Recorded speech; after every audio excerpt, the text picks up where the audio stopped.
Okay, तो चलिए start करते हैं chapter cell cycle and cell division. तो सबसे पहले इसमें फर्स्ट वर्ड आता है cell cycle. What is cell cycle? देखिए, सेल साइकिल ड्यूरेशन होता है, जैसे हमारा लाइफ साइकिल होता है from our birth to death, इसी तरह सेल का जो सेल साइकिल होता है वो स्टार्ट टू एंड, जब सेल बना और जब वो डिवाइड करेगा उसके बीच का ड्यूरेशन। ओके, तो सेल्स के बनने से लेके सेल्स के डिवाइड करने के बीच का जो भी टाइम पीरियड होता है वो मिला के क्या कहलाता है? सेल साइकिल कहलाता है। और उसमें जो भी कुछ इवेंट्स आएंगे they all are included in cell cycle. तो सबसे पहले तो growth and reproduction are characteristic of living cells and organism. First chapter में भी आपके दिया हुआ है कि ये दो जो कैरेक्टर हैं ये सभी लिविंग ऑर्गेनिज्म में देखने को मिलते हैं लगभग आपको, growth and reproduction. Okay, cell cycle the sequence of events. अब देखो, अभी मैंने आपको क्या बोला? सेल के बनने से लेके सेल के मरने तक या डिवाइड करने तक जो भी कुछ होगा वो सब किसके अंदर काउंट होगा? सेल साइकिल के अंदर। तो सेल साइकिल में आप ब्रॉडली तीन आप इसमें ले सकते हो। जैसे ही सेल बनेगा, ऑब्वियसली बिगिनिंग में जो सेल होगा बिल्कुल छोटा सेल होगा, तो सबसे पहले क्या होगा? सेल का, सेल के अंदर ग्रोथ होगी। तो फर्स्ट जो स्टेप होता है वो होता है सेल ग्रोथ। सबसे पहले सेल ग्रो करेगा। सेल ग्रोथ के बाद में उसके अंदर जो डीएनए है उसका रेप्लिकेशन होगा। सेकेंड स्टेप होगा DNA replication. And last step क्या होगा? लास्ट स्टेप होगा सेल डिवीजन। तो सेल साइकिल के अंदर टोटल 3 स्टेप्स इंक्लूडेड हैं, cell growth, DNA replication and cell division. तो वही यहां पे डेफिनेशन में दिया हुआ है आपकी टेक्स्ट बुक के अंदर, the sequence of events by which a cell duplicates its genome, synthesize the other constituents of the cell and eventually divide into 2 daughter cell. तो वही बात आ गई, देखो, सेल डुप्लीकेट्स इट्स जीनोम मतलब उसमें क्या हो गया? DNA replication. Synthesize other constituent of the cell, इसका मतलब सेल के अंदर क्या हो रही है? ग्रोथ हो रही है। और लास्ट में क्या हो रहा है? सेल डिवीजन हो रहा है। तो it include 3 process, cell division, DNA replication and cell growth. आप ऑर्डर भी ध्यान रखना, सबसे पहले सेल ग्रोथ आएगा, देन डीएनए रेप्लिकेशन आएगा, देन सेल डिवीजन आएगा। Okay, the duration of the cell cycle is not fix, it's variable. First organism to organism, then cell to cell. मतलब पहले तो हर ऑर्गेनिज्म का सेल साइकिल डिफरेंट होता है, फिर इवन हमारी बॉडी में जो सेल्स है उनका भी सेल साइकिल अलग अलग होता है।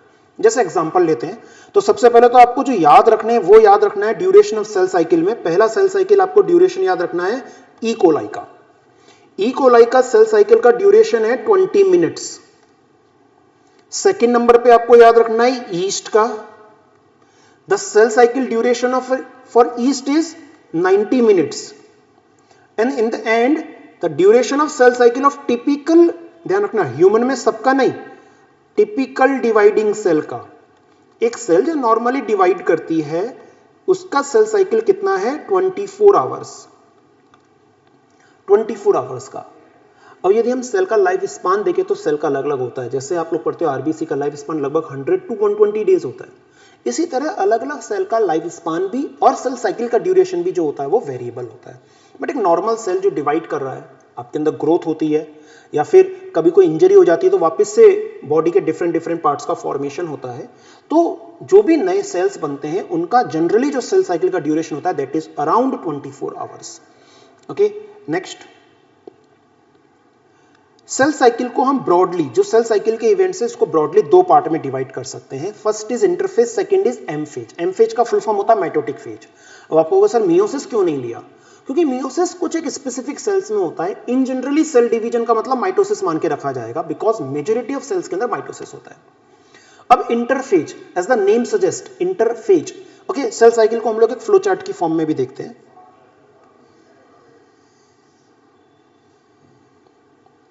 देखिए, मान लेते हैं ये जो सर्कल है that represent a complete life cycle of a cell और सेल साइकिल। ठीक है, यहां पे सेल डिवाइड हो रहा है और इधर से इस सेल का लाइफ स्टार्ट हो रहा है, फिर आफ्टर दिस साइकिल अगेन ये डिवाइड होगा। तो इस सेल साइकिल को हम लोग ब्रॉडली 2 पार्ट में डिवाइड कर रहे हैं। सबसे पहले सबसे बड़ा पार्ट होता है interphase.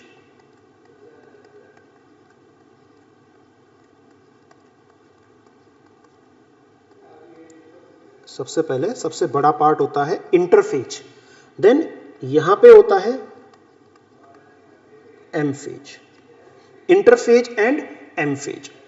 Now interphase is divided into 3 sub stages. अच्छा, पहले तो इंटरफेज के बारे में 2 शब्द. Interphase, inter means between two, phase means यहां पे M phase. Between two successive M phase, देखो जस्ट आफ्टर एम फेज भी कौन आया? Interphase. Just before M phase भी कौन आएगा? इंटरफेज. तो between two successive M phase जो फेज आता है that is known as interphase. तो interphase is between two successive M phase. Interphase जो है it covers around 95% of total duration of cell cycle. आपने बोला 24 आवर का सेल साइकिल होता है ह्यूमन का, तो आउट ऑफ 24 आवर्स 23 आवर्स तो इंटरफेज में ही निकल जाएंगे और लास्ट के 1 आवर में जाके एक्चुअली सेल डिवीजन होता है that is M phase. Interphase is divided into 3 sub stages that is G1. G1 is known as gap 1 phase. G1 का फुल फॉर्म होता है गैप 1 फेज. ओके, अब देखो ये जो गैप 1 फेज है जस्ट आफ्टर माइटोसिस आ रही है. तो आफ्टर माइटोसिस आ रही है, तो आफ्टर के लिए हम लोग वर्ड काम में लेंगे post.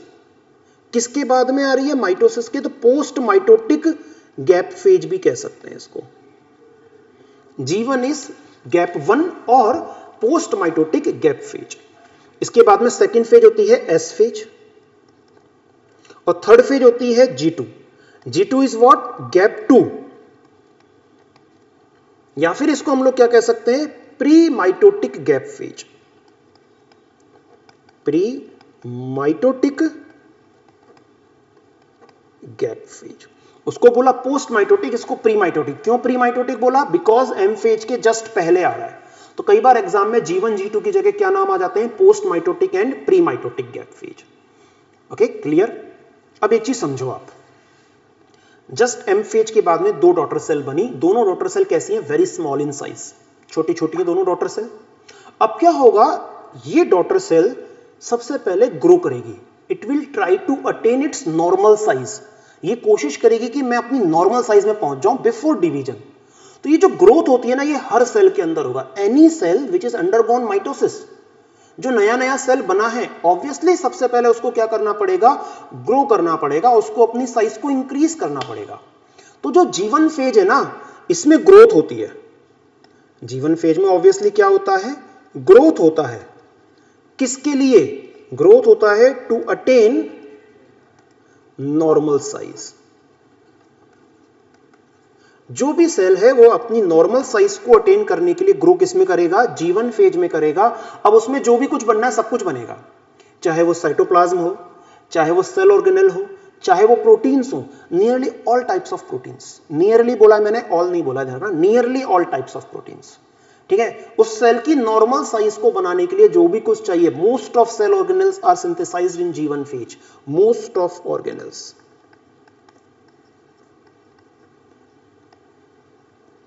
Most of organelles are synthesized in G phase. इसके अंदर सारे लगभग जिन प्रोटीन्स की रिक्वायरमेंट है सेल को वो बनते हैं. सेल अपनी नॉर्मल साइज पहुंच जाता है, वापस से लगभग जितना एक एडल्ट सेल होता है उस साइज का पहुंच जाता है G1 फेज के अंदर. तो G1 फेज हर सेल में होता है, चाहे वो डिवाइड करे चाहे ना करे. कोई भी सेल बना है तो वो बड़ा तो होगा, उसको अपनी साइज तो इंक्रीज करनी पड़ेगी. तो that is normal growth phase, that is G1 phase. Now after growth cell has to decide what, कि डिवीजन करना है कि नहीं करना है. Let's assume cell has decided, cell में डिसीजन हुआ कि इसको डिवीजन नहीं करना है. Now the cell will not undergo any more division. तो क्या होगा? Cell will become permanent. Cell dead नहीं हुआ, सेल अभी भी लिविंग है, अपना नॉर्मल कुछ फंक्शन कर रहा है, कुछ स्पेशलाइज हो गया. सपोज आरबीसी में कन्वर्ट हो गया, सपोज बोन सेल में कन्वर्ट हो गया, सपोज XYZ किसी और सेल में कन्वर्ट हो गया. प्लांट के पर्सपेक्टिव में बात करें तो वो परमानेंट सेल, मतलब पेरेंकाइमा, स्क्लेरेंकाइमा, जाइलम, फ्लोएम, किसी चीज में कन्वर्ट हो सकता है. ओके, तो cell will become a permanent cell. Cell will stop division. Dead नहीं होगा, ध्यान रखिएगा. लिविंग है, मेटाबॉलिकली एक्टिव है, जस्ट उसने डिवाइड करना बंद कर दिया.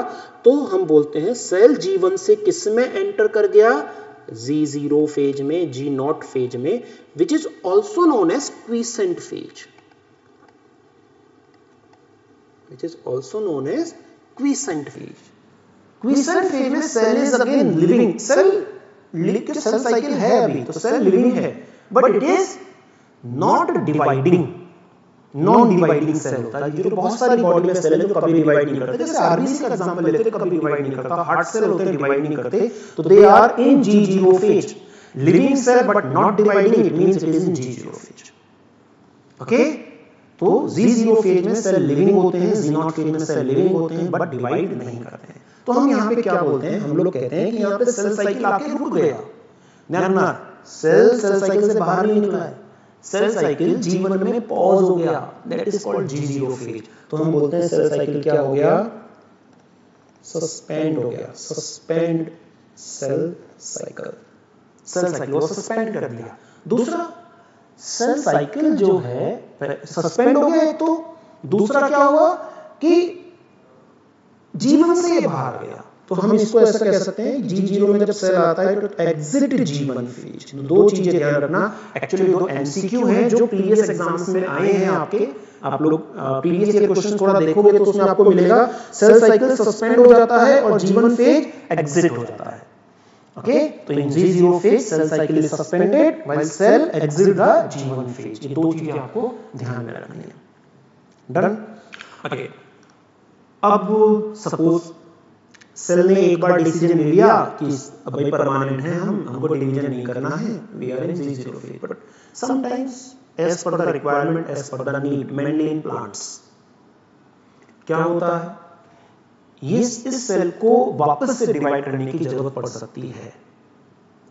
तो जब सेल जीवन से G0 में आया तो हम उसको कहते हैं सेल का डिफरेंशिएशन हुआ, बट अगेन हो सकता है ये वाला सेल फिर से डिवाइड करना चाहे, यदि इसको डिवीजन करना है तो G0 से वापस से किस में आना पड़ेगा, G1 में ही आना पड़ेगा, it has to revert back to G1 only.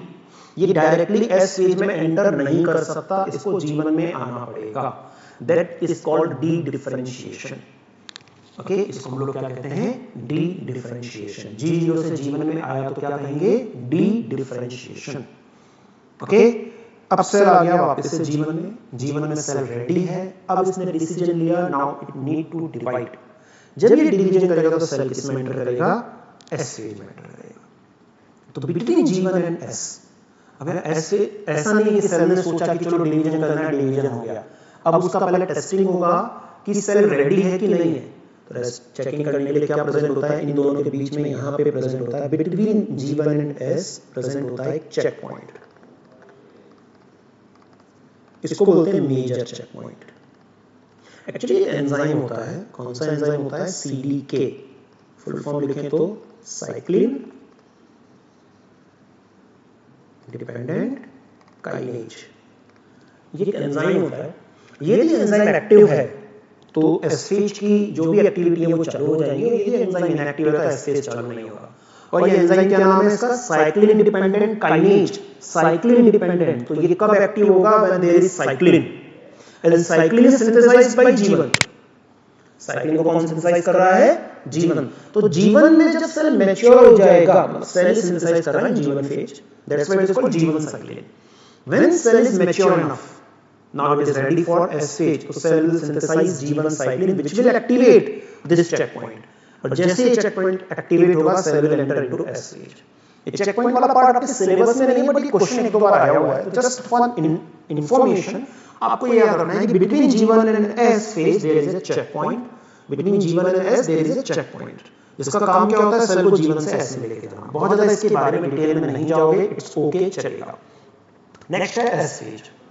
S phase को हम दूसरा नाम देते हैं सिंथेसिस फेज। S फेज को बोलते हैं सिंथेसिस फेज, और सिंथेसिस फेज के अंदर टोटल 3 इवेंट्स चलेंगे। कौन कौन से 3 इवेंट्स चलेंगे, आपको ये स्पेसिफिकली याद रखना है, 3 इवेंट्स चलेंगे। कौन कौन से 3 इवेंट्स चलेंगे, पहला इवेंट चलेगा डीएनए रेप्लिकेशन। फर्स्ट इवेंट चलेगा डीएनए रेप्लिकेशन। सेकेंड, जब डीएनए रेप्लिकेशन होगा तो डीएनए के साथ साथ में क्या बनेगा, हिस्टोन प्रोटीन। डीएनए रेप्लिकेशन होगा तो साथ साथ में क्या बनेगा, histone protein. And third number पे इसके साथ में यदि एनिमल सेल की बात करें हम लोग, if this cell is animal cell, तो यहाँ पे सेंट्रियोल प्रेजेंट होगा और इसमें क्या होगा, सेंट्रियोल का डुप्लीकेशन, सेंट्रियोल अपनी कॉपी बनाएगा। प्लांट लिविंग ऑर्गेनिजम्स में, सेल्स में 3 सेल ऑर्गेनेल ऐसे होते हैं जो कि अपनी कॉपी खुद बनाते हैं, एक माइटोकॉन्ड्रिया, एक प्लास्टिड और एक सेंट्रियोल। तीनों जो होते हैं डुप्लीकेट होते हैं, तीनों अपनी कॉपी बनाते हैं। माइटोकॉन्ड्रिया से नया माइटोकॉन्ड्रिया बनता है, प्लास्टिड से नया प्लास्टिड बनता है, सेंट्रियोल से नया सेंट्रियोल बनता है। ओके, तो चलिए आगे बढ़े। ओके, चलो देखो सेल के अंदर, अभी सेल इंटरफेज में है, तो सेल के अंदर जो जेनेटिक मटेरियल होता है जिसको डीएनए भी कह रहे हैं हम लोग, ये क्रोमेटिन की फॉर्म में होता है और इसके अंदर साथ में हिस्टोन प्रोटीन प्रेजेंट होता है यूकैरियोट्स के अंदर। ओके, तो क्रोमेटिन की जब फॉर्म में होता है, मान लेते हैं थोड़ी देर के लिए कि मान लेते हैं क्रोमेटिन क्रोमोसोम में कन्वर्ट हुआ, मान लेते हैं वो प्रोफेज में होगा बट मान लिया थोड़ी देर यहाँ पे हुआ। तो जीवन के अंदर यदि जो क्रोमेटिन था वो क्रोमोसोम बनाता तो वो क्रोमोसोम ऐसा बनता, किसमें, जीवन में। लेकिन एस फेज के अंदर जो जेनेटिक में, क्योंकि डीएनए डबल हो गया, डीएनए का रेप्लिकेशन हुआ है, तो ये ऐसा बनेगा, ये 1 और ये 2। तो देखो आप यहाँ पे डीएनए डबल हुआ लेकिन क्रोमोसोम की काउंटिंग देखो, अभी भी ये 1 क्रोमोसोम है, यहां भी ये 1 क्रोमोसोम है, क्रोमेटिड डबल हो गए। ओके, तो क्रोमोसोम में जब क्रोमेटिड का नंबर बढ़ जाता है उसको कहते हैं क्रोमोसोम डुप्लीकेशन। उसको कहते हैं हम लोग क्या, क्रोमोसोम डुप्लीकेशन। तो जनरली जब क्रोमोसोम डुप्लीकेशन आता है तो बच्चे समझते हैं क्रोमोसोम का नंबर 1 से 2 हो गया, नहीं, chromosome duplication is this when chromatid का नंबर 1 से 2 हो गया। म्यूटेशन के अंदर भी होता है ऐसा, दिस इज एबनॉर्मल आल्सो, ये नॉर्मल है बट वो एबनॉर्मल होता है।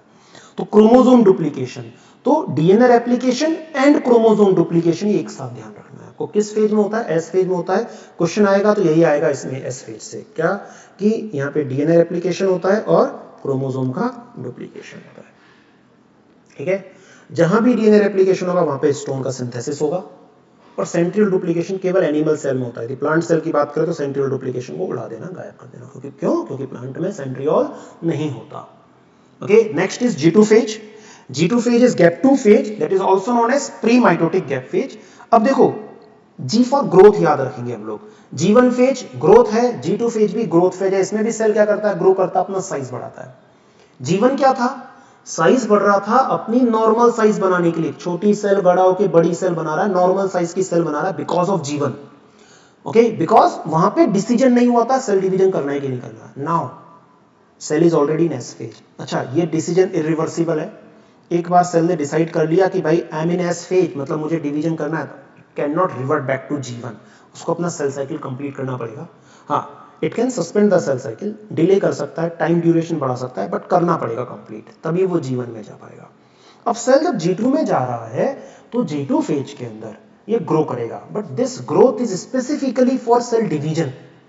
तो यहां पे वही चीजें बनेगी जिसकी सेल को जरूरत है फॉर डिवीजन, हर कुछ नहीं बनेगा। तो G1 में तो मैंने क्या लिखा, growth to attain normal size, most of the organelles etcetera, नहीं, यहां पे मोस्ट ऑफ द ऑर्गेनेल्स नहीं आएंगे। यहां पे वही चीजें बनेगी जिनको डिवीजन में चाहिए या डिवीजन में जिनको डिस्ट्रीब्यूट करना है। तो मेनली यहां पे जो बनते हैं वो माइटोकॉन्ड्रिया एंड प्लास्टिड्स बनते हैं। तो इसके अंदर जो डुप्लीकेशन होता है G2 फेज के अंदर, थोड़ा बाहर लिख दे रहा हूं, है ना, डुप्लीकेशन ऑफ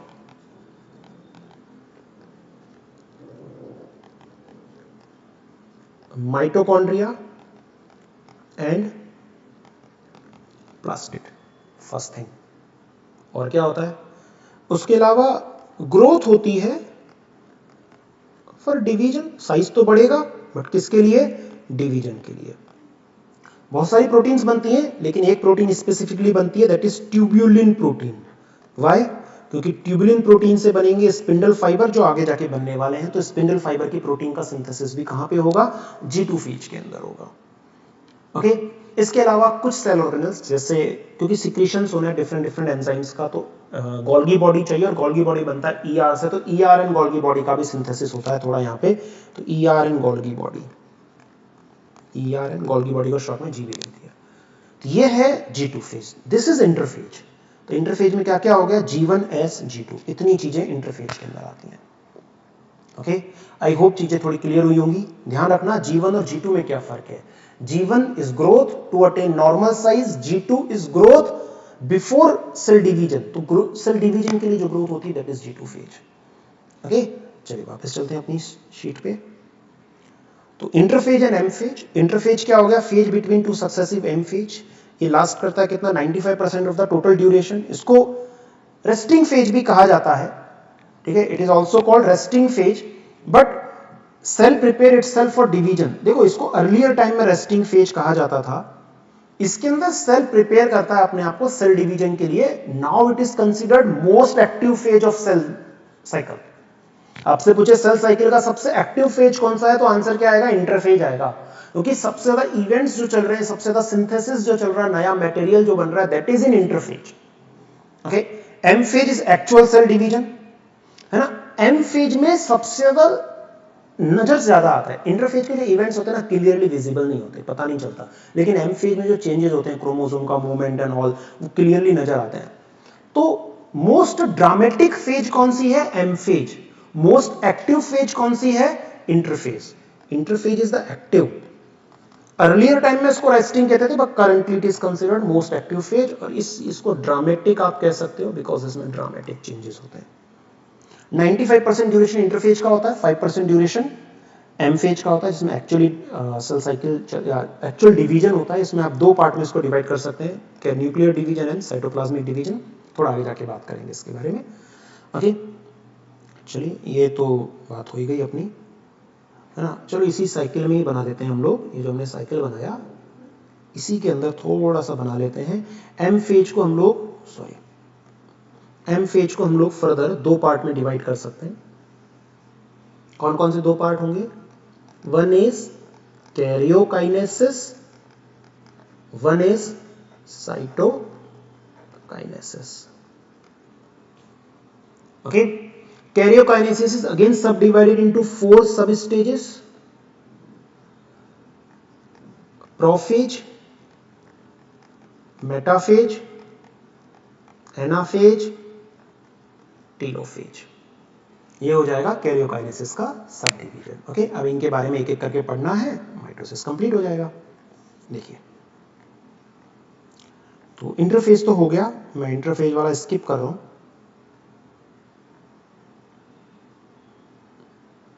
ये G0 क्विसेंट फेज की बात है, ये भी हम लोगों ने कंप्लीट कर ली. इसमें आप ये लाइन देखिएगा, in animals mitotic cell division is only seen in diploid somatic cells.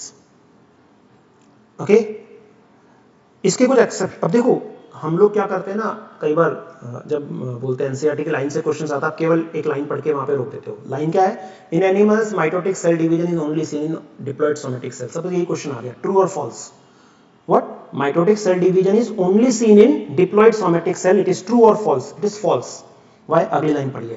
However, there are few exceptions. तो आप only वर्ड नहीं लगा सकते. तो पूरा स्टेटमेंट ये है कि only seen in this, however there are exceptions. It means not in all.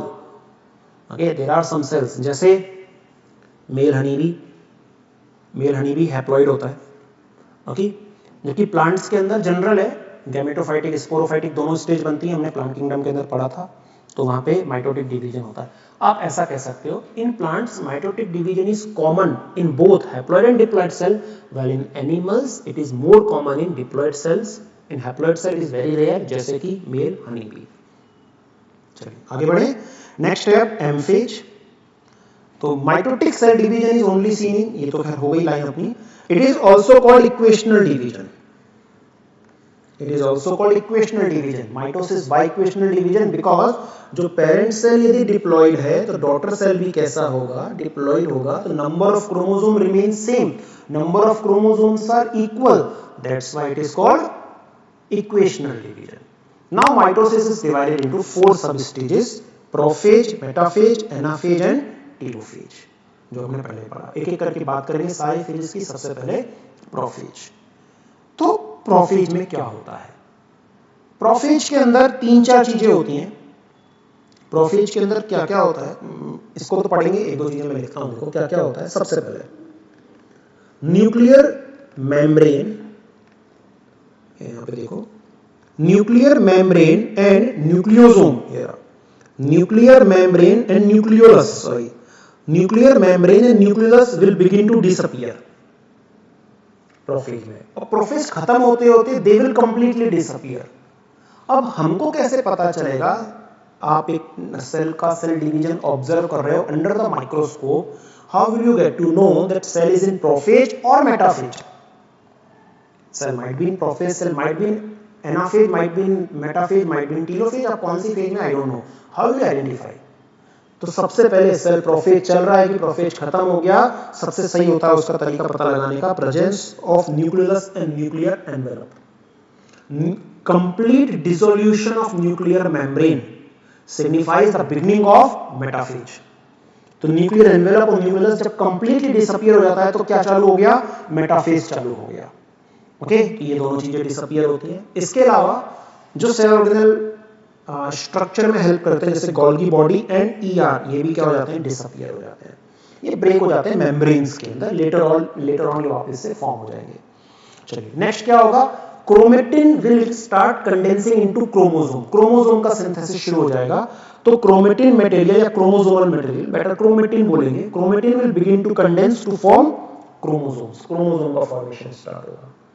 Next chromosome बन रहे हैं तो साथ में क्या बनेंगे, स्पिंडल फाइबर, तो यहाँ पे स्पिंडल फाइबर बनना शुरू हो जाता है with the help of microtubules. And जो पेयर ऑफ सेंट्रियोल था, डुप्लीकेशन हुआ था सेंट्रियोल का एस फेज में, that pair of centriole will begin to move toward opposite pole. तो सेंट्रियोल जो है that will begin to move toward opposite pole की तरफ सेंट्रियोल जो है मूव करना स्टार्ट कर देगा। ये चार चेंजेस आपको ध्यान रखने हैं किसमें, प्रोफेज में। फिर से disappearance of nuclear membrane, nucleus and some cell organelles like ER and Golgi body. Second, condensation of chromatin into chromosome. Third, formation of spindle fiber. Fourth, polar movement toward the opposite poles of a centriole pair. या centrosome आप काम ले सकते हैं because centrioles are always in pair. तो they are centrosome, तो centrosomes जो होते हैं डबल हो जाते हैं, वो centrosome they will move toward the opposite pole. Okay, that is what prophase. तो ये सब चीजें कंटिन्यूअस चलती हैं, शुरुआत होगी प्रोफेज की, शुरुआत के साथ में धीरे धीरे ये कंप्लीट होता चला जाएगा। Now after the prophase next phase is metaphase. Metaphase में क्या होगा, इतना कुछ लिखा है, बाद में पढ़ेंगे, पहले देखो डायग्राम के अंदर।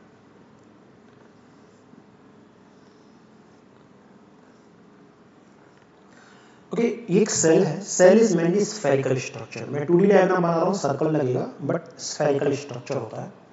तो इसका एक सेंटर में से एक इमेजिनरी प्लेन हम लोग मान ले क्रॉस होता हुआ सेंटर में से, जो सेल को इक्वल दो पार्ट में डिवाइड कर रहा है, तो इसको हम लोग क्या बोलेंगे, इक्वेटोरियल प्लेन। इक्वेटर कहेंगे ना, तो इसको कहेंगे इक्वेटोरियल प्लेन, या फिर आप इक्वेटोरियल प्लेन हम लोग कहेंगे। तो सारे के सारे जो क्रोमोसोम्स होते हैं they will arrange on this equatorial plane, जितने भी क्रोमोसोम्स हैं वो आके सबके सब अरेंज हो जाएंगे इसके ऊपर इस तरह से। एक क्रोमोसोम, दो, जितने भी हैं क्रोमोसोम, जैसे हमारे अंदर 46 क्रोमोसोम होते हैं, तो 46 chromosome will arrange on this plane. Now this plane is known as metaphasic plate. एक प्लेट लाइक स्ट्रक्चर बनेगी, आप यदि सेल को देखोगे तो आपको पूरा एक लेयर मिलेगा क्रोमोसोम का, इसको हम लोग क्या बोलेंगे, मेटाफेजिक प्लेट बोलेंगे। ओके, ये क्रोमोसोम का सेंट्रोमियर, सेंट्रोमियर के ऊपर क्या प्रेजेंट होता है, kinetochore which is attached to spindle fibre.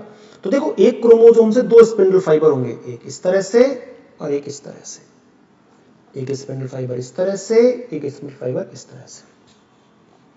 Okay, spindle fibre का ओरिजिन कहां से होता है, यदि सेंट्रियोल है तो सेंट्रियोल से होता है। This is pair of centriole which is arrange perpendicular to each other, so these are centrosomes. और इस तरह से इससे रेडिएटिंग माइक्रोट्यूब्यूल्स निकलते हैं, जिनको हम लोग कहते हैं एस्ट्रल रेज। इनको हम लोग क्या बोलते हैं, एस्ट्रल रेज। और एक देखो स्टार जैसी स्ट्रक्चर बनी ना, इसलिए इसको क्या बोलते हैं, aster. Aster means star, astrology, star. Okay, aster means star, तो ये एस्टर लाइक स्ट्रक्चर बनती है, एस्ट्रल रेज का फॉर्मेशन होता है। आगे देखो, कुछ स्पिंडल फाइबर ऐसे बनते हैं, अच्छा, और कुछ जो होते हैं कंटिन्यूअस भी होते हैं ना, इस तरह से, जिनमें क्रोमोसोम नहीं होते। आपकी टेक्स्ट बुक में इनके बारे में नहीं दिया हुआ है तो मैं ज्यादा डिटेल में नहीं जाऊंगा, लेकिन इस तरह के स्पिंडल फाइबर भी होते हैं। तो इस तरह से अरेंजमेंट हो जाता है किसमें, मेटाफेज में। तो मेटाफेज में दो चीजें याद रखनी है। पहली चीज तो ये कि all chromosomes are arranged at equatorial plane और मेटाफेजिक प्लेट। दूसरी चीज आपको क्या याद रखनी है कि जो क्रोमोसोम्स हैं इनका कंडेंसेशन कंप्लीट होता है मेटाफेज में। प्रोफेज में स्टार्ट होता है ना, मेटाफेज में कंप्लीट होता है। तो क्रोमोसोम्स जो होते हैं, ये जो क्रोमोसोम्स हैं, दे आर, अब कंडेंसेशन कंप्लीट हो जाएगा तो they are shortest and thickest, मतलब ये सबसे शॉर्ट और थिक फॉर्म में होते हैं। इसकी वजह से they are most visible in this phase, clearly visible, distinguishable, इसी फेज में होते हैं। So this is best phase. आपको स्टडी करना है क्रोमोसोम्स के बारे में। आप चाहते हैं study about the structure of the chromosome, आप स्टडी करना चाहते हैं, काउंट करना चाहते हैं क्रोमोसोम को, anything about the chromosome except shape is studied in metaphase. तो morphology of the chromosome, counting of the chromosome except shape of the chromosome, everything is studied in metaphase. आपसे कुछ भी पूछे कि क्रोमोसोम की स्टडी कब होती है, मेटाफेज में होती है। ओके, एक्सेप्ट शेप, शेप हम एनाफेज में पढ़ेंगे। तो देखिए, The start of metaphase is marked by complete disintegration of nuclear membrane, जो मैंने अभी आपको शुरुआत में बोला था। क्रोमोसोम्स पूरे इसमें स्प्रेड हो जाते हैं, कंडेंसेशन कंप्लीट हो जाता है, सो दे आर क्लियरली विजिबल। तो दिस इज द स्टेज, इसमें मॉर्फोलॉजी स्टडी करते हैं, काउंटिंग करते हैं हम लोग। ओके, सेंट्रोमियर और काइनेटोकोर जिस पे आके अटैचमेंट होता है और क्रोमोसोम्स अरेंज होते हैं, this is called metaphasic plate और इक्वेटोरियल प्लेन। तो पूरा पढ़ने की जरूरत नहीं है, जो हमने पढ़ा वही चीजें लिखी हुई है। आगे बढ़े, नेक्स्ट है एनाफेज। तो देखो, प्रोफेज से मेटाफेज कैसे पता चला? प्रोफेज से मेटाफेज हमें पता चला complete disintegration of nuclear membrane से। अब मेटाफेज से एनाफेज कैसे पता चलेगा? एनाफेज में ऐसा क्या होता है, एनाफेज होता है start, begins with splitting of centromere. तो देखो क्या होगा, जो अभी अपना डायग्राम था, वापस एक मिनट के लिए उसी पे चलेंगे। अब इसमें क्या होगा, शॉर्टनिंग ऑफ स्पिंडल फाइबर। अच्छा, एक दो चीजें समझना, देखो यहां पे ध्यान से। Spindle fibres are made up of microtubules, that is tubulin protein. Tubulin protein is non contractile protein, और एक होते हैं microfilament which are made up of actin protein, that is contractile protein. अब यदि ये नॉन कॉन्ट्रैक्टाइल प्रोटीन है तो ये कॉन्ट्रैक्ट रिलैक्स तो नहीं हो पाएंगे, वो तो पॉसिबल ही नहीं है। तो क्या होगा, व्हाट विल हैपन? तो ये शॉर्टनिंग का मतलब है यहाँ पे डीपॉलीमराइजेशन, मींस जो स्पिंडल फाइबर है, ये सपोज एक स्पिंडल फाइबर है, तो ये टूटना शुरू करेगा ऐसे किनारे से, छोटा होता चला जाएगा। तो यहाँ पे शॉर्टनिंग होती है स्पिंडल फाइबर की, जिसकी वजह से क्या होगा, इस क्रोमोसोम के दो स्पिंडल फाइबर थे ना, तो एक ऊपर की तरफ इसको पुल करेगा, ये नीचे की तरफ पुल करेगा, तो बीच में से सेंट्रोमियर की क्या हो जाएगी, splitting, and one chromosome will divide into two daughter chromosome और टू डॉटर क्रोमेटिड। एक ही बात है, आप क्रोमोसोम भी बोल सकते हो, क्रोमेटिड भी यहाँ पे कह सकते हो। तो ये दोनों स्प्लिट हो जाएंगे। सिमिलरली ये भी क्या हो जाएगा, स्प्लिट हो जाएगा। तो थोड़ी देर के लिए नंबर ऑफ क्रोमोसोम डबल हो गया इन अ सेल। एनाफेज के अंदर टेम्पररी पॉलीप्लॉइडी हो जाती है, 2n सेल 4n में कन्वर्ट हो जाती है। ओके, तो यहाँ पे शॉर्टनिंग ऑफ स्पिंडल फाइबर होता है, स्प्लिटिंग होता है। जैसे स्प्लिटिंग हुआ, हम क्या बोल देते हैं, क्या चालू हो गया, एनाफेज चालू हो गया।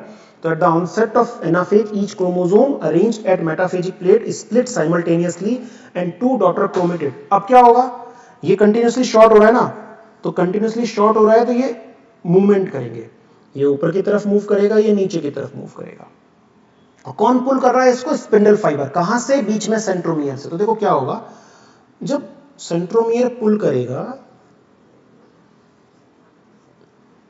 सेंट्रोमियर जब पुल करेगा, ये suppose pair of again centriole, ये स्पिंडल फाइबर छोटा हो गया, ये पुल कर रहा है इसको, किसको, सेंट्रोमियर को।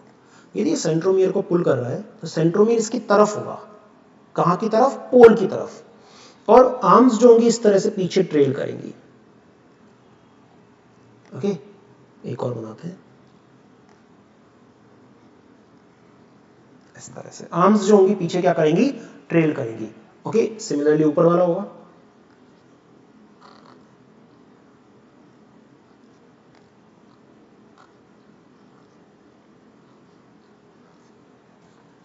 ये वाली आर्म इस तरफ जा रही है, ये वाला क्रोमेटिड इस तरफ जा रहा है, पता चला।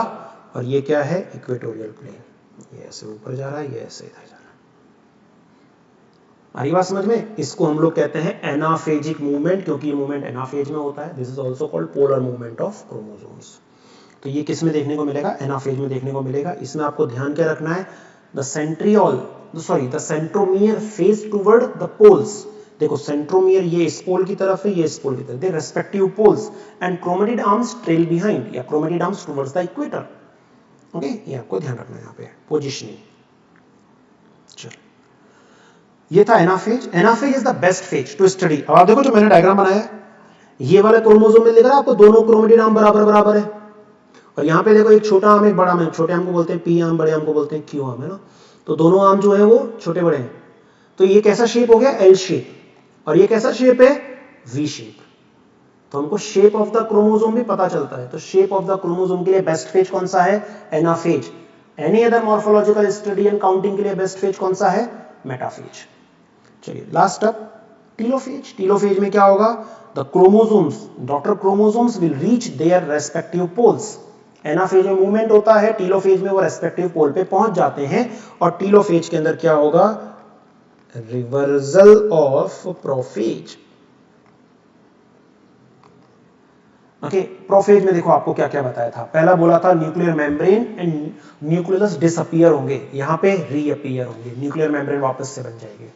सेकेंड पॉइंट बोला था chromatin will condense into chromosome, यहां पे क्या आएगा? Chromosome will decondense into chromatin, वो लूज होंगे, वापस से क्या हो जाएगा? क्रोमेटिन का फॉर्मेशन करेगा। वहां पे क्या पढ़ा था? गोल्गी बॉडी ईआर डिसअपीयर होते हैं, यहां पे वापस से रिफॉर्म हो जाएंगे। स्पिंडल फाइबर तो ऑलरेडी खत्म हो चुके हैं, और सेंट्रियोल ऑलरेडी डिवाइडेड है, तो उसमें कुछ करने की जरूरत नहीं है। तो ये तीन यहाँ पे मेजर चेंज हो रहे हैं। This is called reversal of prophase. This is what telophase. Telo means होता है end, telophase is the last phase of karyokinesis. Okay, चलिए। अच्छा देखो, वर्ड्स का खेल होता है, कई बार क्वेश्चंस आ जाते हैं, हम लोग गलत कर देते हैं। एग्जांपल देता हूँ बहुत एक सिंपल सा। एक चीज पूछते हैं कि M phase is divided into 4 sub stages. तो दिमाग में आता है सही तो है, प्रोफेज, मेटाफेज, एनाफेज, टीलोफेज, सही हो जाता है, गलत है। M phase is divided into 2 sub stages, karyokinesis and cytokinesis. Karyokinesis is divided into 4 sub stages, ध्यान रखना, ठीक है। कैरियोकाइनेसिस जो है उसको 4 सब स्टेज में डिवाइड किया है, that is prophase, metaphase, anaphase and telophase. चलिए आगे बढ़िए। नेक्स्ट है साइटोकाइनेसिस। कैरियोकाइनेसिस के बाद में क्या होगा? साइटोकाइनेसिस। पहला सवाल तो ये आता है साइटोकाइनेसिस स्टार्ट कब होता है? Cytokinesis is cytoplasmic division. Cytokinesis start कब होता है? After completion of karyokinesis? No, cytokinesis start होता है एनाफेज में। देखो आपको मैं टेक्स्ट बुक के डायग्राम दिखा रहा हूं आपके, ये आपकी टेक्स्ट बुक का डायग्राम है। इसमें ये प्रोफेज दिया हुआ है, early prophase, late prophase. Early prophase में अभी कंडेंसेशन हुआ नहीं, लेट में थोड़ा कंडेंसेशन ज्यादा हो गया। देन ट्रांजिशन टू मेटाफेज हो रहा, मेटाफेज में कहां पहुंच गए? इक्वेटर पे पहुंच गए। अब देखो मेटाफेज में देखो सेल की शेप कैसी बनाई है? राउंड। और एनाफेज में देखो सेल की शेप कैसी बनाई है? Elongated. This elongation is for cytokinesis. तो साइटोकाइनेसिस स्टार्ट कहां होता है? एनाफेज में। टेक्स्ट बुक में कहीं भी लिखा हुआ नहीं है, डायग्रामेटिकली रिप्रेजेंट किया हुआ है, और आपको यहां ध्यान भी रखना है, एमसीक्यू बन सकता है। Okay, not in telophase, not in metaphase, not after completion of M phase. क्या आंसर जाएगा? एनाफेज में स्टार्ट होता है क्या? साइटोकाइनेसिस। देन आफ्टर क्या होगा? ओके, अब साइटोकाइनेसिस स्टार्ट होता है इसमें, फिर धीरे धीरे चलता रहेगा। ओके, अब देखो साइटोकाइनेसिस प्लांट में डिफरेंट होता है, एनिमल्स में डिफरेंट होता है। ये थ्योरी को जाने देते हैं, अपन इसको फ्लो चार्ट में पढ़ेंगे। साइटोकाइनेसिस 2 तरह का होता है, in plants, in animals. Plant में हम लोग बोलते हैं कौन सा मेथड होता है? Cell plate. और एनिमल्स में हम लोग बोलते हैं कौन सा मेथड होता है? Furrow method. Cell plate method and furrow method 2 होते हैं, एक प्लांट्स में, एक एनिमल में। प्लांट्स में हम लोग बोलते हैं सेल प्लेट मेथड, एनिमल्स में हम लोग बोलते हैं फरो मेथड। प्लांट्स की बात करेंगे। प्लांट्स में चारों तरफ सेल वॉल प्रेजेंट होता है, which is a rigid structure. Cell wall present होता है जो कि एक रिजिड स्ट्रक्चर है। ओके, इस तरह से सेल वॉल रिजिड स्ट्रक्चर।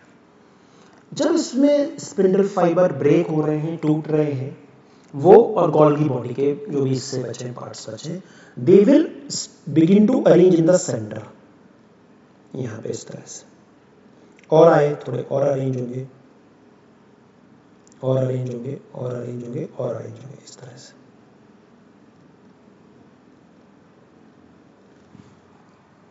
चल रहा पता मैंने क्या किया? देखो सेंटर में थोड़ा मोटा रखा है, किनारे की तरफ पतला गया, क्योंकि पहले कहां पे स्टार्ट हुआ? सेंटर में। कौन कौन आके अरेंज हुआ? वापस से स्पिंडल फाइबर के fragments, fragments of spindle fibres plus Golgi body, और ये एक स्ट्रक्चर बनाते हैं इस तरह की, जिसको हम लोग क्या कहते हैं? फ्रेगमोप्लास्ट। अब और मटेरियल जो है इसके ऊपर बनेगा, सिंथेसाइज होगा और इस तरह की एक स्ट्रक्चर बन जाएगी, जिसको हम लोग क्या कहेंगे? Cell plate. और finally cell plate will convert into cell wall. तो पहले बनता है फ्रेगमोप्लास्ट, फ्रेगमोप्लास्ट से बनता है सेल प्लेट, देन क्या बनता है? Cell wall. कौन बना रहा है ये? ठीक है, ध्यान रखना, कौन बना रहा है? Spindle fibre. अच्छा, स्पिंडल फाइबर कौन सी प्रोटीन के बने होते हैं? Spindle fibres are made up of tubulin protein, microtubules होते हैं, ट्यूबुलिन प्रोटीन के बने होते हैं। ओके, अच्छा एक चीज और, सेंटर से पेरिफेरी है, मतलब यहाँ पे जो डेवलपमेंट हो रहा है वो कैसा है? सेंट्रीफ्यूगल। डेवलपमेंट हो रहा है वो कैसा है? Centrifugal. Now animal cell, animal cell के अंदर क्योंकि सेल वॉल नहीं होता, सेल मेम्ब्रेन होता है, फ्लेक्सिबल लेयर है, तो इसमें क्या हुआ? यहाँ पे दो न्यूक्लियस बने, इसमें दो न्यूक्लियस थे, ये दो न्यूक्लियस बने, बीच में अब माइक्रोफिलामेंट, यहाँ पे कौन आएंगे? वहां है माइक्रोट्यूब्यूल, ट्यूबुलिन प्रोटीन, यहाँ पे आएंगे microfilament which is made up of actin protein. अब माइक्रोफिलामेंट ये सेल मेम्ब्रेन से सेल मेम्ब्रेन तक अरेंज हो जाते हैं इस तरह से। हो गए microfilament arrange. Microfilament is contractile in nature, they will contract. जब ये कॉन्ट्रैक्ट होंगे तो अपने साथ साथ ये सेल मेम्ब्रेन को भी कॉन्ट्रैक्ट करेंगे ऐसे, और सेल मेम्ब्रेन इस तरह से अंदर की तरफ क्या हो गया? कॉन्ट्रैक्ट हो गया। यहाँ पे एक डिप्रेशन डेवलप होगा, गड्ढा डेवलप होगा, this depression is called furrow, that's why this method is called furrow method. अब फरो बनना कहां से शुरू हुआ? पेरीफेरी से। कहां तक बनेगा? सेंटर तक। That's why this development is centripetal. ये डेवलपमेंट कैसा हुआ? सेंट्रीपीटल। तो ये था centrifugal, this is centripetal. Okay, यहाँ पे माइक्रोट्यूब्यूल्स काम आते हैं, इसमें माइक्रोफिलामेंट काम आते हैं। This is called cell plate method, this is called furrow method. Okay, ये डिफरेंस है किसमें? Cytokinesis of plant and cytokinesis of animals में। प्लीज फोकस ऑन कीवर्ड्स, जो आपको मैंने कीवर्ड्स बताए हैं। तीन चीजें बताई हैं फिर से। नाम पहली बात मेथड का, second is centrifugal, centripetal, third is microtubule and microfilaments. Microtubule is made up of tubulin protein, microfilament is made up of actin protein. ये ध्यान रखना है। तो ये था साइटोकाइनेसिस।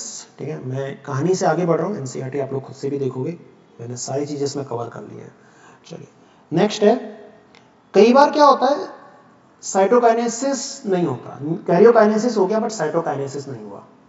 यदि साइटोकाइनेसिस नहीं होगा तो क्या बनेगा? Cell will form multi nucleated, मतलब साइटोकाइनेसिस नहीं हुआ तो एक ही सेल में दो न्यूक्लियस बन जाएंगे, and that is called सिनसाइटियम।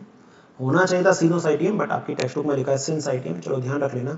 Example क्या दिया है? लिक्विड एंडोस्पर्म इन कोकोनट, ये तो वैसे भी याद होना चाहिए, सेक्सुअल रिप्रोडक्शन फ्लावरिंग प्लांट में मेंशन है। तो ये हो गया आप लोगों का माइटोसिस का एमफीएच complete. Next is significance of mitosis. What are the functions और यूजेस ऑफ माइटोसिस? तो पहली चीज तो सिंगल सेल ऑर्गेनिज्म होते हैं, हम सबकी शुरुआत लाइफ में जाइगोट से होती है, जाइगोट डेवलप होता है एम्ब्रियो में, देन ऑर्गेनिज्म के अंदर, फिर हम बड़े होते हैं साइज में। तो ये जो नॉर्मल ग्रोथ हो रही है that is because of mitosis. ठीक है, तो पहला इसका यूज क्या हो गया? ग्रोथ कराता है। ठीक है, तो इसमें जो डॉटर सेल बनते हैं they have equal number of chromosome. तो हमारे अंदर अब देखो एक चीज समझना, जाइगोट में कितने क्रोमोसोम थे ह्यूमन में? 23 पेयर, 46। एडल्ट्स के भी हर सेल में एक्सेप्ट गैमेट्स में, सभी सेल में कितने होते हैं? 46 क्रोमोसोम, 23 पेयर। ओके, तो it maintain the constant number of chromosome.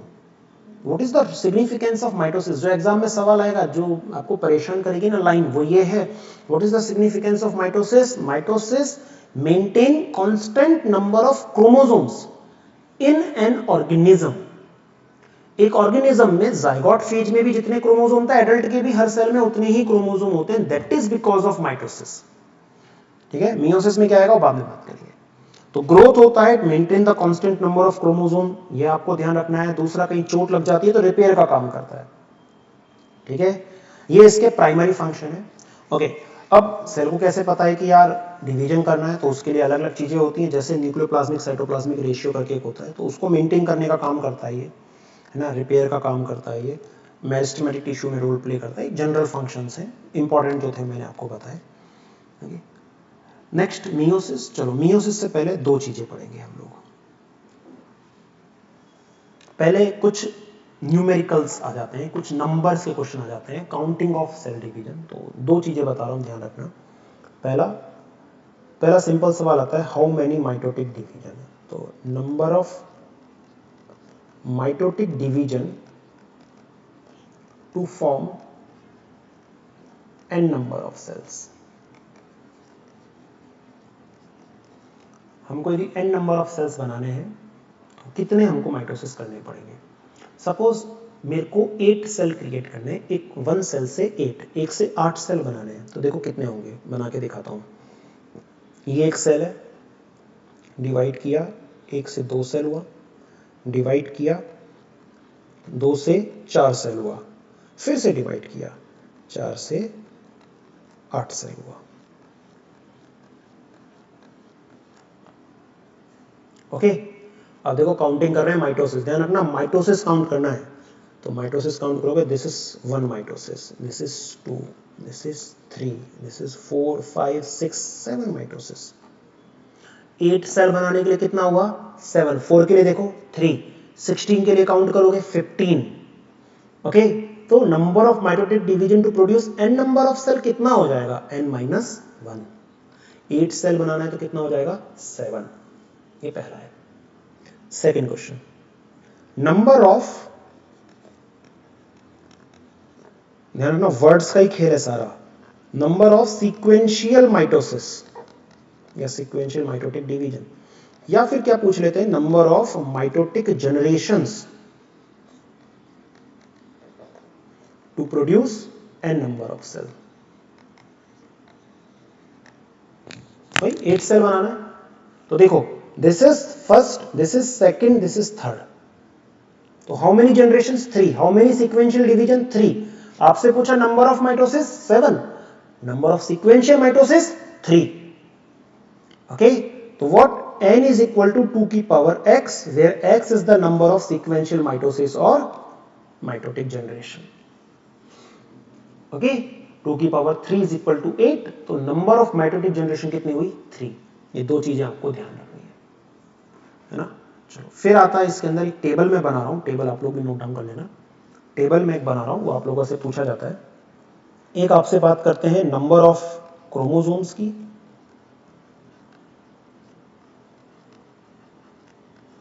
एक आप लोगों से बात करते हैं डीएनए अमाउंट की। दो चीजें पूछते हैं।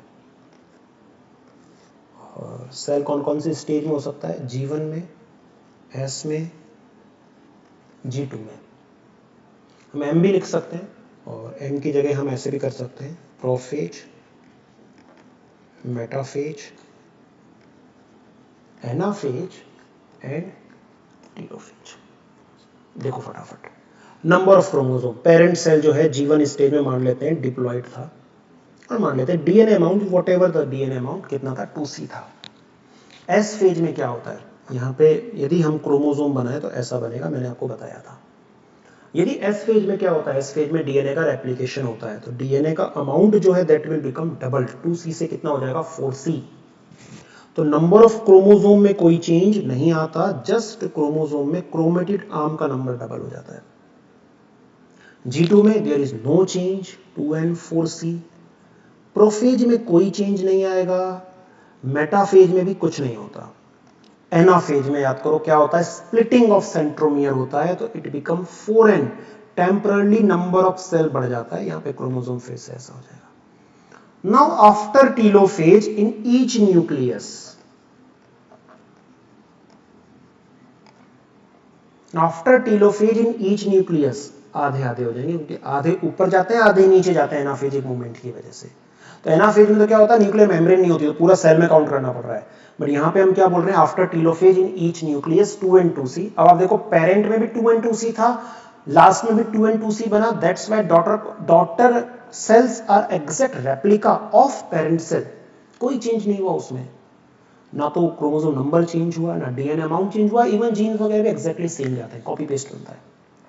ओके, अब इसी चीज को एमसीक्यू बना के कैसे पूछते हैं, न्यूमेरिकल बना के कैसे पूछते हैं, आपसे पूछते हैं बताइए एक सेल है, एक cell which is dividing mitotically, या कोई सेल का एग्जांपल दे दिए जिसमें माइटोसिस होता है, क्योंकि मियोसिस तो कहाँ होता है, गैमेट फॉर्मेशन के लिए होता है, आपको पता होना चाहिए बाकी सब चैप्टर्स के थ्रू।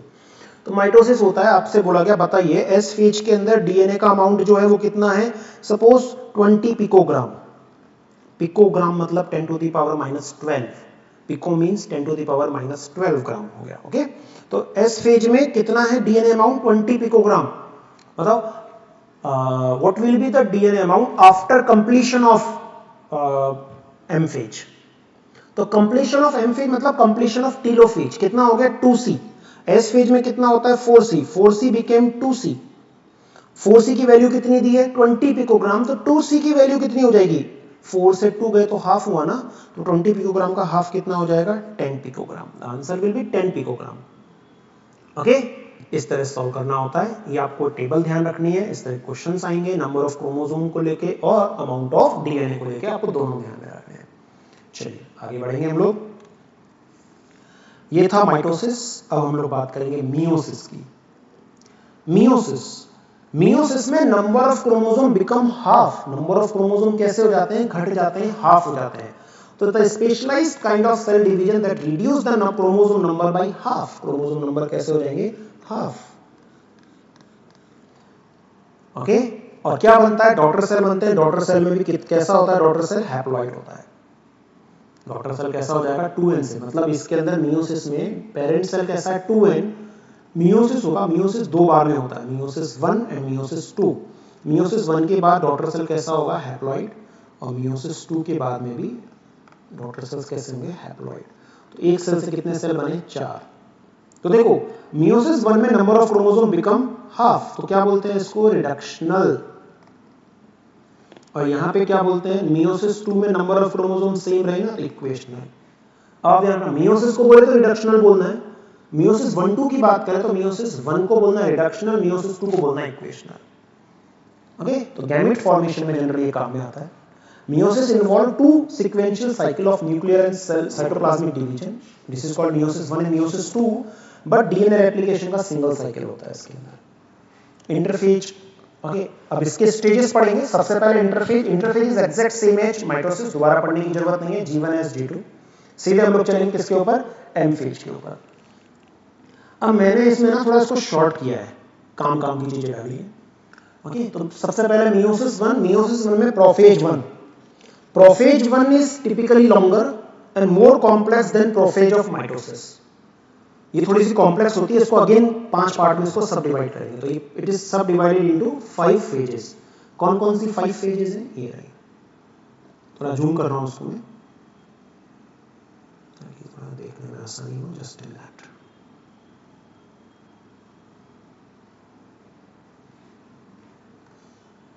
देखो इसको मैंने शॉर्ट किया, काम की चीजें ध्यान रखनी है। पहली फेज का नाम होता है leptotene. The first phase is leptotene. Leptotene में क्या होता है, देखो प्रोफेज में आपको याद है मैंने 5 आपको बताए थे, क्या क्या बताए थे आपको प्रोफेज में, 5 आपको मैंने चेंजेस 4-5 चेंजेस बताए थे। पहला चेंज बताया था chromosome nuclear membrane will begin to disappear.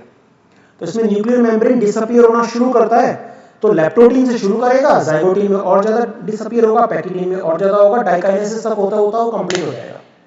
Similarly chromatin condensation भी सेम चलेगा, जो सेल ऑर्गेनेल जा रहे थे वो भी सेम चलेंगे। तो जो प्रोफेज में हो रहा था वो सारा काम यहाँ पे होगा। मैं केवल यहाँ पे वो बताने वाला हूँ जो डिफरेंट होता है, माइटोसिस से अलग क्या चलता है उसकी बात करेंगे।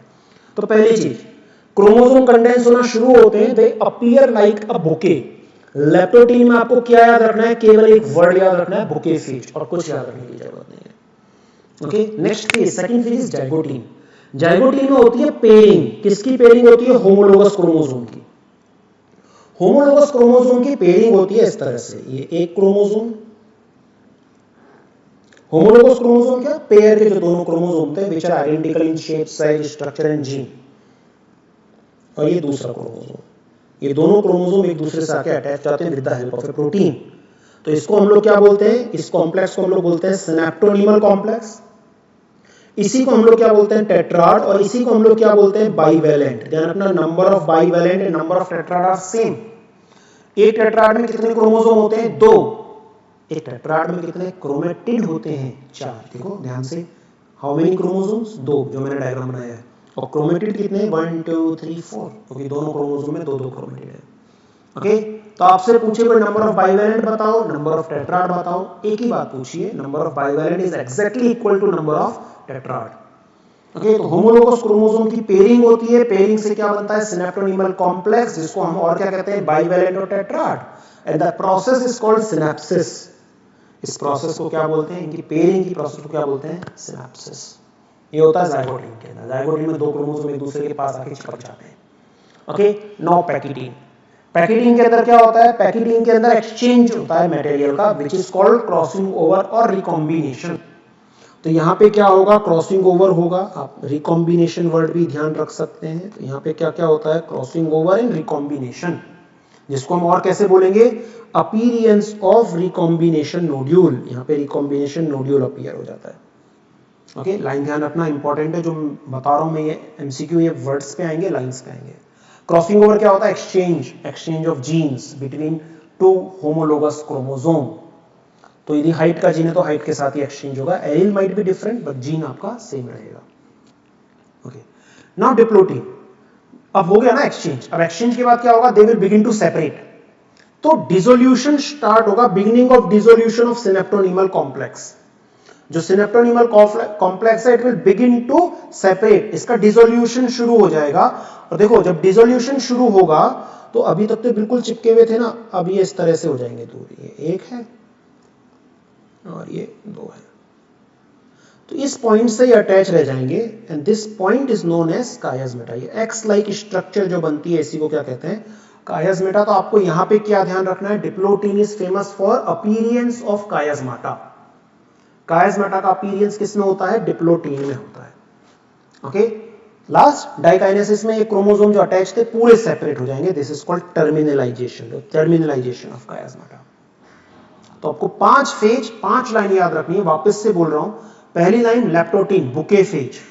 सेकंड लाइन जाइगोटीन, जाइगोटीन में क्या था, जाइगोटीन के अंदर क्या बताया, सिनेप्टोनीमल कॉम्प्लेक्स का फॉर्मेशन होता है, टेट्राड या बाइवेलेंट का फॉर्मेशन होता है। नेक्स्ट इज पैकिटीन, पैकिटीन में क्या होता है, क्रॉसिंग ओवर और recombination, formation of recombination nodule. Then diplotene, diplotene में क्या होता है, सेपरेशन, डिप्लोटीन में क्या होता है, सेपरेशन, सेपरेशन होगा तो क्या बनेगा, कायस्मेटा बनेगा। और कंप्लीट सेपरेशन किसमें हो जाता है, डाइकाइनेसिस के अंदर, विच इज कॉल्ड टर्मिनलाइजेशन। ठीक है जी, तो आपको ये ध्यान में रखना है। ओके, एक लाइन और याद रखनी है, समटाइम्स इन डिप्लोटीन, कुछ ऑर्गेनिजम्स में, इवन इन ह्यूमन, फीमेल जब गैमेट की बात करते हैं, oogenesis की जब हम बात करते हैं, तो मियोसिस कंप्लीट नहीं होता, डिप्लोटीन में रुक जाता है, तो डिप्लोटीन बिकम इलोंगेटेड, और ऐसी इलोंगेटेड डिप्लोटीन को, इलोंगेटेड हो जाता है ये, इसी को क्या बोलते हैं, डिप्टेयोटीन। ओके, डिप्लोटीन लंबा हो जाता है, इसी को क्या नाम दे देते हैं, डिप्टेयोटीन नाम दे देते हैं।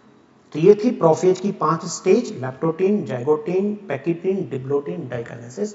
पांचों के मैंने आपको कीवर्ड्स बताए, फिर से बोल रहा हूं, leptotene bouquet phase, okay, zygotene synaptonemal complex, bivalent, tetrad, ये सिनेप्सिस। पैकिटीन रिकॉम्बिनेशन और crossing over, diplotene recombination nodule and chiasmata, and diakinesis terminalisation. ये कीवर्ड्स हैं, आपको ये ध्यान रखने, आपके 99% क्वेश्चंस आपके इनसे सॉल्व हो जाएंगे। पूरा 1.5-2 पेज दिया हुआ है, उतना करने की जरूरत नहीं है, आपका इन्हीं से काम होगा। चलिए आगे बढ़े, नेक्स्ट है, थोड़ा जूम आउट करना पड़ेगा, एक सेकेंड।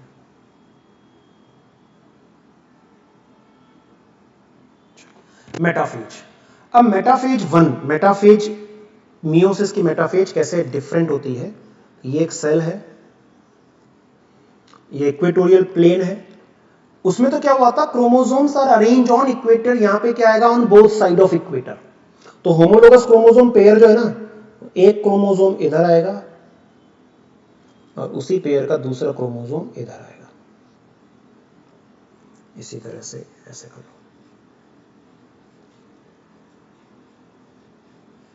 इससे तो देखो ये भी डिफरेंस हो गया क्या, कि यहां पे पिछले में क्या था, एक क्रोमोसोम से दो स्पिंडल फाइबर थे, एक ऊपर एक नीचे, यहां पे एक से एक ही स्पिंडल फाइबर है।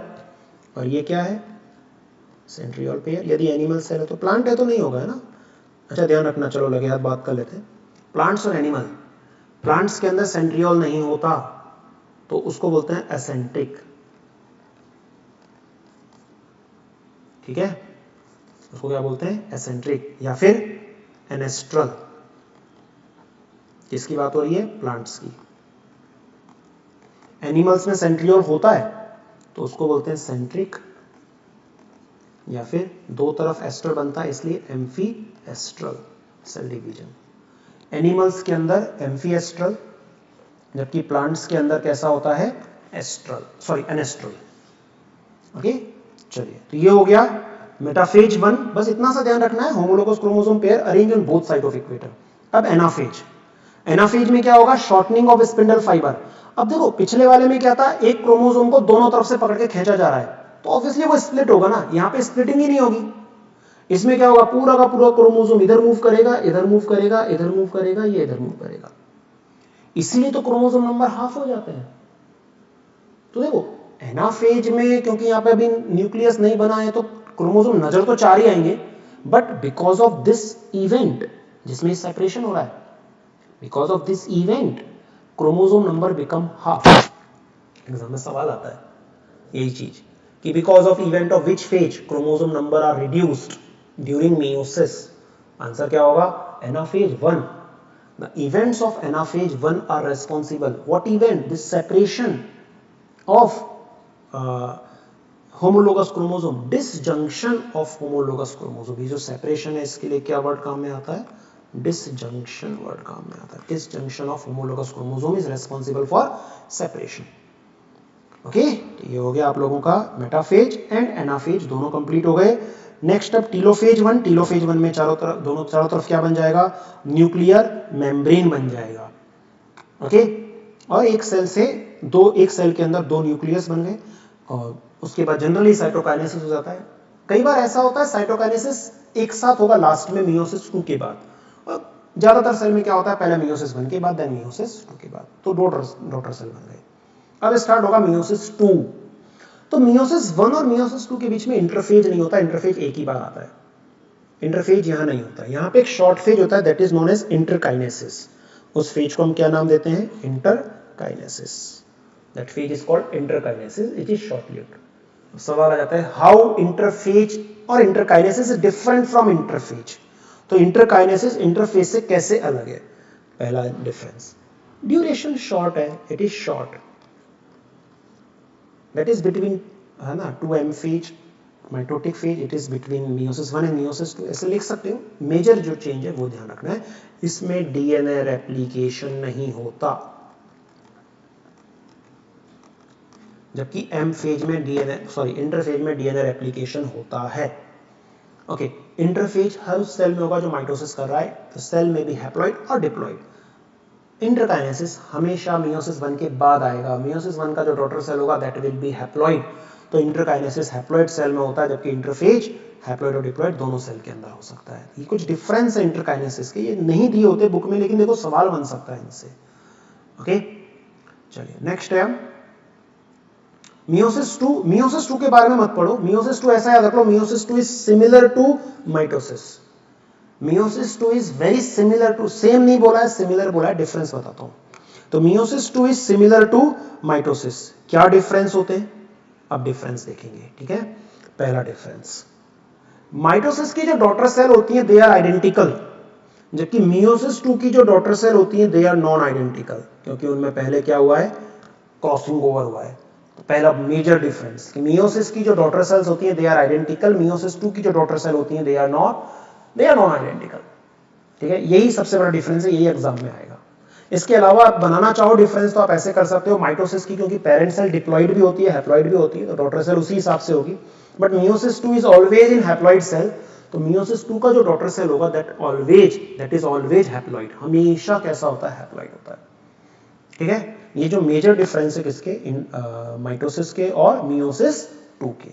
तो इसी के साथ अपना खत्म क्या हो गया, मियोसिस 2। इसमें पढ़ने की जरूरत नहीं है, सेम ही इवेंट्स होते हैं, दैट्स व्हाई। चलो काम की बात पे चलते हैं। नेक्स्ट टॉपिक आता है सिग्निफिकेंस ऑफ मियोसिस। तो सिग्निफिकेंस में गैमेट फॉर्मेशन के लिए काम में आता है। आप एक लाइन ध्यान रखना जो इसको डिफरेंशिएट करेगी माइटोसिस से। मियोसिस 2 में क्या ध्यान रखोगे, माइटोसिस में लाइन बोली थी मैंने, it maintain constant number of chromosome in an organism. Meiosis के लिए क्या लाइन आएगी, it maintains constant number of chromosome across generations in sexually reproducing organisms. हम लोगों के पेरेंट्स में और ऑफस्प्रिंग्स में नंबर ऑफ क्रोमोसोम सेम होते हैं, that is because of meiosis. क्योंकि मियोसिस गैमेट्स में हाफ कर देता है, फर्टिलाइजेशन में वापस से रिस्टोर हो जाता है नंबर। तो it maintain constant number of chromosome कहां पे, across generations, okay, in sexually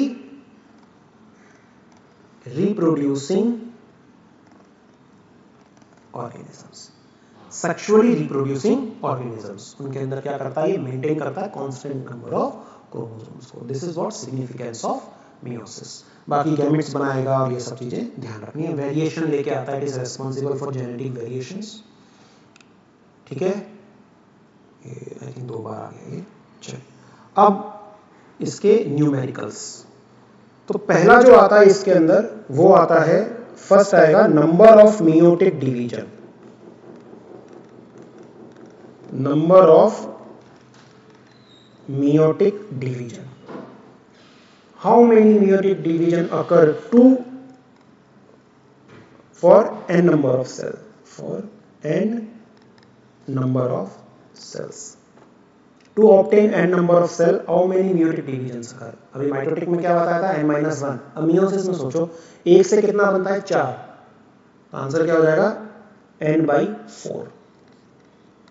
कितने होते हैं, n/4। यदि आपको 100 डॉटर सेल्स बनाने हैं तो how many meiosis, 100/4, 25 meiosis. But एक यहाँ प्रॉब्लम है। सपोज आपसे पूछा बताइए 102 सेल्स बनाने के लिए कितने मियोसिस होंगे। हम लोग क्या करते हैं, तो फिजिक्स में फॉर्मूला लगाते हैं, ऐसे फॉर्मूला लगा देते हैं ना, 104 डिवाइड बाई 2 कितना आ गया, 25.5। ऐसा कोई मियोसिस नहीं होता है। मियोसिस या तो 25 होगा या 26 होगा।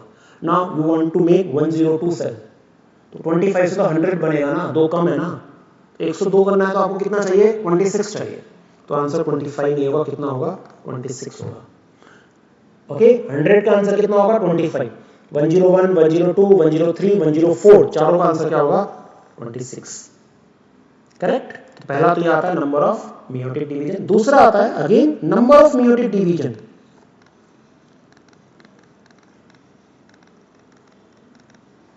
To produce n number of seed. क्या बनाना है, n number of seed बनाना है। तो सीड और जायगोट और एम्ब्रियो कैसे बनता है, मेल और फीमेल गैमेट के फ्यूजन से। देखो सीड, फ्रूट, कई बार इसको ग्रेन भी बोल देते हैं क्योंकि सीरियल्स जो होते हैं वो सीड होते हैं, grains. Seed, food, grain, zygote, anything. तो एक मेल गैमेट और एक फीमेल गैमेट। अब देखो मेल के केस में तो क्या होता है, 1 से 4 बनते हैं, तो n/4। लेकिन फीमेल जो होता है, चाहे आप ह्यूमन ले लो चाहे आप प्लांट ले लो, 1 से 1 बनता है। मेगास्पोर मदर सेल में 4 मियोसिस होके 4 मेगास्पोर बनेंगे, 3 डीजनरेट होंगे। इसी तरह ह्यूमन में आप पढ़ते हो तो प्राइमरी oocyte, सेकेंडरी oocyte, एक एग सेल का डेवलपमेंट होता है, ऐसा पोलर बॉडी बन के निकल जाते हैं।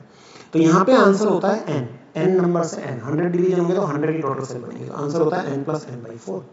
जैसे सपोज आपसे पूछा आपको 100 सीड बनाने हैं, तो बताओ क्या होगा, 100 सीड या ग्रेन्स या फ्रूट बनाने तो क्या होगा, 100 आपको क्या चाहिए, मेल गैमेट, और 100 ही आपको क्या चाहिए, फीमेल गैमेट।